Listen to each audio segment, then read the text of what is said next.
Assalamualaikum warahmatullahi wabarakatuh. Salam, selamat pagi. Yang saya hormati Bapak dosen dan yang saya cintai teman-teman sekalian.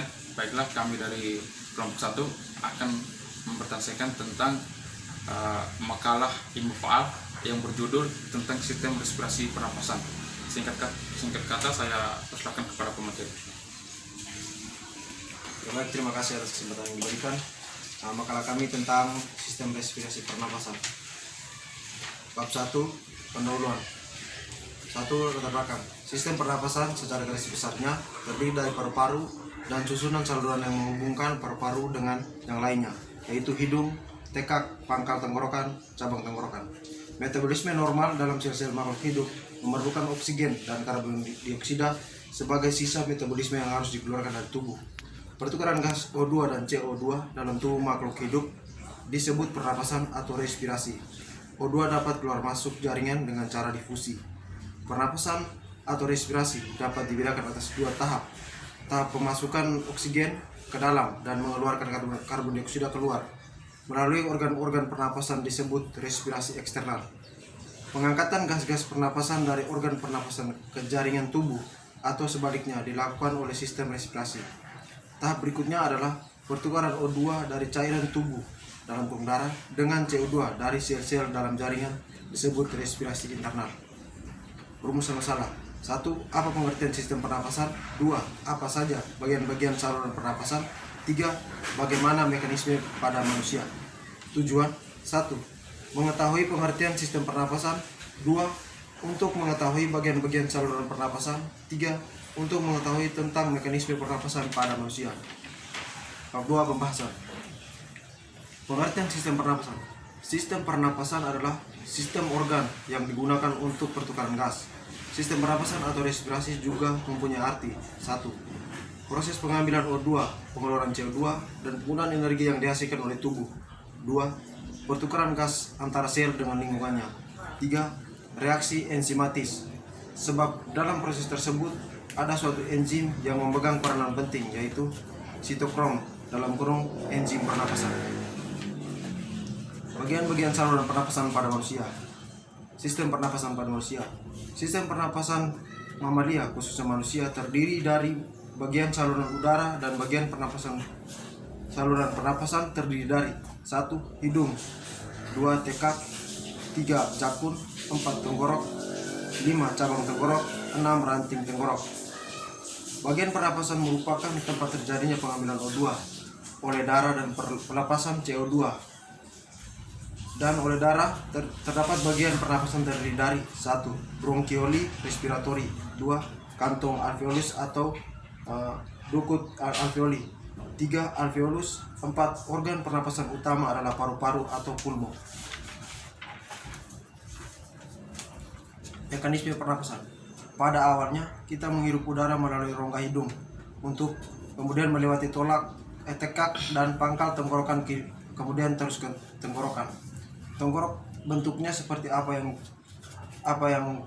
pipa yang kuat terletak di depan kerongkongan melalui leher sampai mencapai rongga dada sebelah atas. Dinding tenggorok diperkuat oleh beberapa cincin rawan yang ada pada belakangnya. Dalam rongga dada tenggorok bercabang 2, yaitu tenggorok kanan dan kiri yang masing-masing cabang memasuki paru-paru kanan dan sebaliknya. Berdasarkan tempat terjadinya pertukaran gas, pernapasan dibedakan menjadi pernapasan luar dalam kurung respirasi eksternal dan pernapasan dalam respirasi internal. Keluar masuknya udara dalam paru-paru dipengaruhi oleh perbedaan tekanan udara dalam rongga dada dengan tekanan udara di luar tubuh. Satu siklus respirasi tunggal terdiri atas inklusi dalam kurung inspirasi dan eksklusi dalam kurung ekspirasi. Keduanya melibatkan perubahan volume paru-paru. Perubahan ini menciptakan gradien tekanan yang memindahkan udara keluar atau masuk paru-paru. Kedua, paru-paru memiliki rongga pleura, parietal dan visceral. Pleura dipisahkan hanya selaput tipis cairan pleura. Sehubungan dengan organ yang terlibat dalam memasukkan udara dalam kurung inspirasi dan pengeluaran udara dalam kurung ekspirasi Maka mekanisme pernapasan dibedakan atas dua macam, yaitu pernapasan dada dan pernapasan perut. Pernapasan dada dan pernapasan perut terjadi secara bersama. 1. Pernapasan dada. Pernapasan dada adalah pernapasan yang melibatkan otot antar tulang rusuk. Mekanisme inspirasi pernapasan dada terjadi pada saat otot antar tulang rusuk berkerut atau kontraksi. Tulang rusuk terangkat dan rongga dada membesar. Membesarnya rongga dada menyebabkan volume paru-paru membesar dan tekanan paru-paru menjadi lebih rendah daripada tekanan udara atmosfer, sehingga udara masuk dan keluar ke paru-paru terus masuk sampai volume paru-paru berhenti bertambah dari tekanan di dalam sama dengan tekanan udara luar. Mekanisme ekspirasi pernapasan dada terjadi pada saat otot antar tulang rusuk mengendur dalam kurung relaksasi, rongga dada mengecil dan tulang rusuk turun. Mengecilnya rongga dada menyebabkan volume paru-paru mengecil dan tekanan udara dalam paru-paru naik, sehingga udara dan paru-paru dikeluarkan dari saluran pernapasan. 2. Pernapasan perut. Inspirasi pernapasan perut terjadi akibat adanya kontraksi dan reaksi diafragma. Pada saat normal, diafragma berbentuk cembung seperti kubah.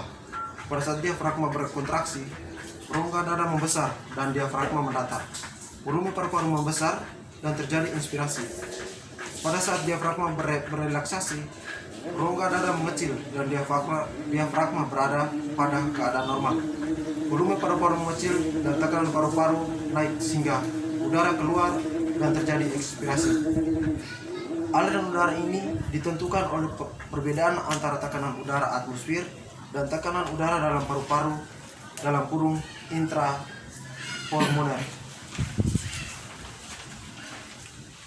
Bab 3. Penutup. Kesimpulan. Sistem pernapasan atau yang disebut sistem respirasi merupakan suatu kesatuan yang tak dapat dipisahkan prosesnya, karena sistem respirasi merupakan sumber utama dalam aktivitas makhluk hidup. Terima kasih. Baiklah, itulah hasil dari presentasi kami. Sekian dan terima kasih. Wassalamualaikum warahmatullahi wabarakatuh. Selamat pagi, shalom.